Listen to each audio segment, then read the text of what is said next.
You see this? This is real imported provolone. The sharp kind, not that waxy garbage you get at the Stop and Shop where it tastes like the plastic it's wrapped in. You gotta go to the old guys on Arthur Avenue for this. They keep it hanging in the back. Go ahead, take a piece, put a little prosciutto on it, eat. You know, I sit down with this shrink every week, $300 an hour, to stare at a painting of a barn and talk about my mother. And she's always trying to find the root cause, why we do the things we do. Like it's all some big mystery. The public, the civilians, they look at guys like me, they read the Star Ledger, and they think we're the monsters.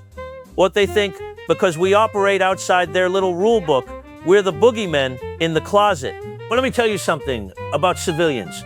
When they snap, when the leash comes off, they don't have a code. They don't have a structure.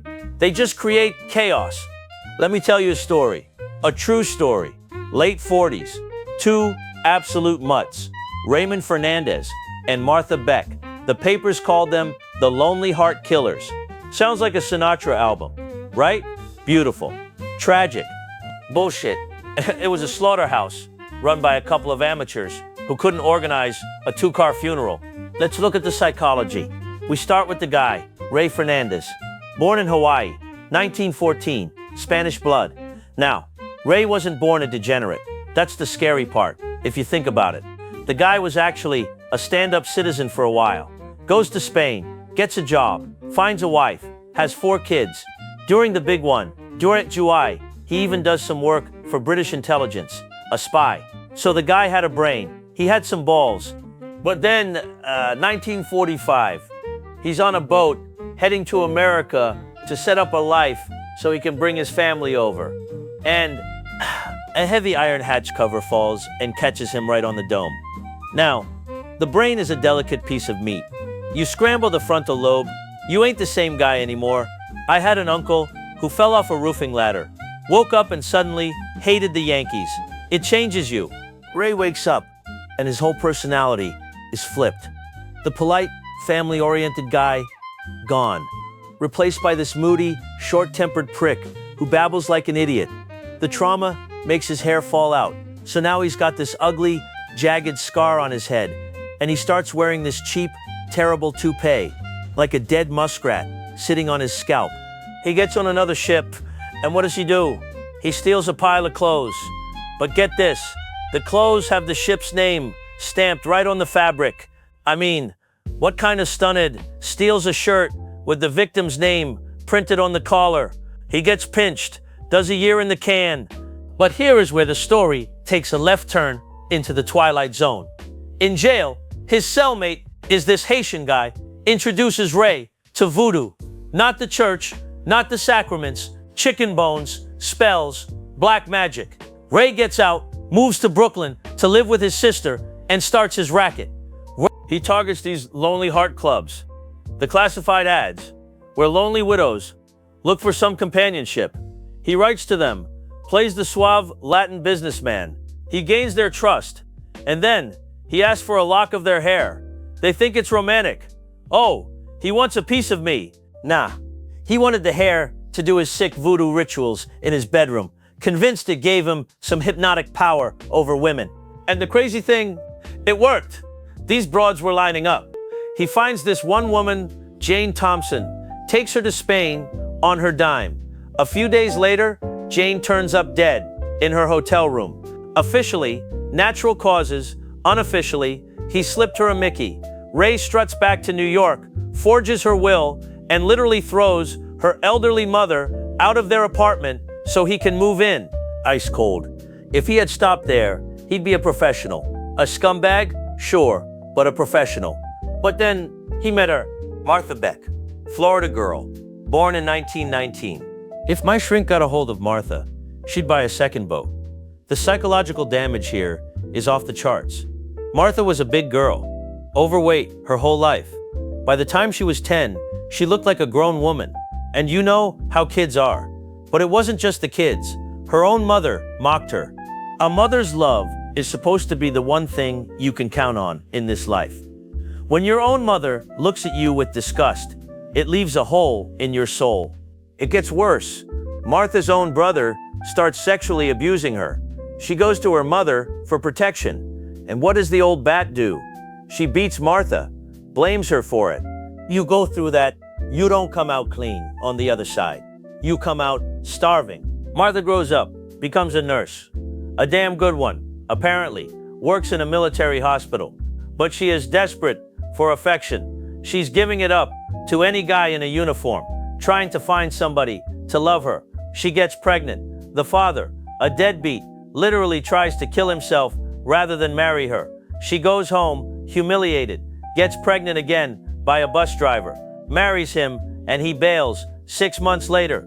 Now, she's a single mother of 2, working her fingers to the bone. She sees the Lonely Hearts ad. She sends Ray a lock of her hair.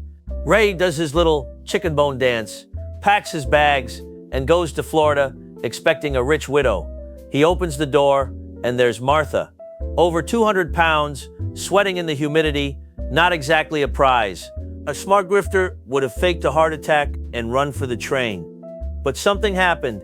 2 broken, twisted pieces of garbage. They fit together. Ray eventually goes back to New York, tries to dump her. But Martha's obsessed. She visits him.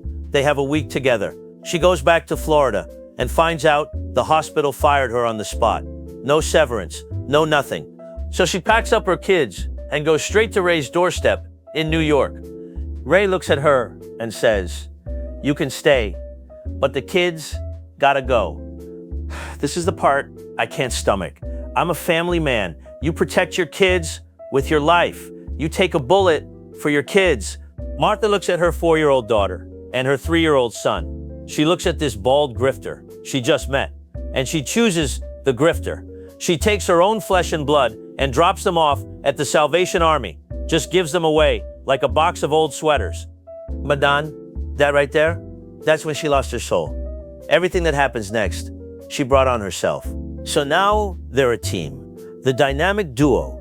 Over the next 13 months, they supposedly murder 17 people. But as a crew, they were a complete joke because they mixed business with emotion. Martha's jealousy was a disease. Ray is trying to run his scam, romance the women, get the bank accounts, and Martha is tagging along, playing his sister. But she can't handle seeing him flirt. Take Miss Henny. They fleece her, play strip poker, just Ray, the Mark, and Martha. Martha wins the game, leaves the woman naked, takes her money and her car, and kicks her out. Why didn't they kill her? Who knows? Total chaos. Then you got Murdo Jung in August 48. Ray actually marries this one. But on the honeymoon, Martha refuses to let them consummate the marriage. She insists on sleeping in the same bed, right between the bride and groom. Imagine that. But when Myrtle finally complains, Martha drugs her, feeds her so many sedatives, she passes out. They put her on a bus back to her hometown, and she dies the next day from the overdose. Sloppy, leaving a trail a mile wide. Then there's Janet Faye, Long Island. Janet moves in with them, brings all her cash. One night, Janet gets into a fight with Ray and tells the sister to get out of the apartment. Martha goes completely blind with rage, picks up a hammer, and caves the poor woman's skull in. Now, they got a body. So what do these criminal masterminds do? They buy a huge trunk, stuff Janet inside, and keep her in storage for 12 days. Then they rent a house, bury the trunk in the cellar, and pour fresh concrete over it. Who pours fresh concrete in a rental house? And while they're doing this, they're typing fake letters to Janet's family on a typewriter. Having a wonderful time, love, Janet. The family knew. Janet didn't even know how to use a typewriter. They called the cops immediately.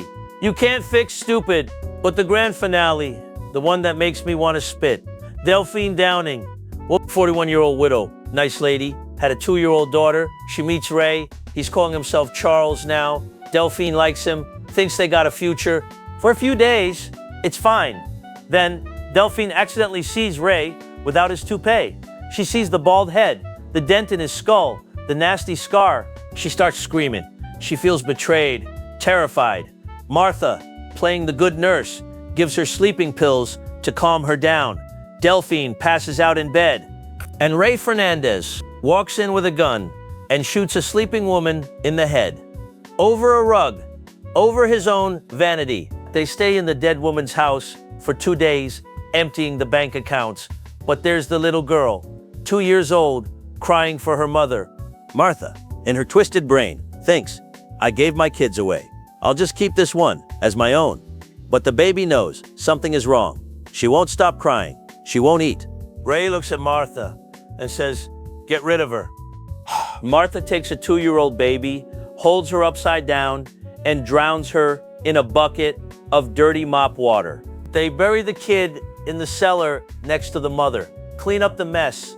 Now, any guy with half a brain is on the next flight to Mexico. But what do these two do? They go to the movies. Yeah, they catch a matinee. When they finally stroll back to the house to pack their bags, the cops are waiting for them. The neighbors heard the gunshot, heard the baby screaming, and called it in. Game over. The trial was a circus in '49. The public ate it up. The voodoo, the weird sex stuff. They both got the chair. But here is the punchline. While they were sitting on death row for 2 years, waiting to fry, they were writing each other love letters. When they walked Ray to the electric chair in March 1951, his legs gave out. They had to carry him. His last words, I want to shout it out. I love Martha. What does the public know about love? Then it's Martha's turn. By this point, she's eaten her way up to 120 kilos, 265 pounds. The matrons are crying. The guards literally have to use force to wedge her into the chair. And her last words, my story is a love story. How many crimes in the history of the world were committed out of love? Love. That ain't love. Love is loyalty. Love is waking up every day and doing what you gotta do to put food on the table for your family, even if it breaks your back. Love is taking a bullet for your kids, not drowning someone else's in a bucket. What they had was a sickness, 2 empty vessels who bumped into each other in the dark and decided to burn the world down just to feel warm for 5 minutes. They thought they were Romeo and Juliet, but they were just a couple of scumbags who couldn't even bury a body right. So, next time you read the papers and you see guys like me, you remember Martha Beck and Raymond Fernandez. You remember what regular, everyday people are capable of when the leash comes off. And now, pass me the gabagool. All this talking is making me hungry.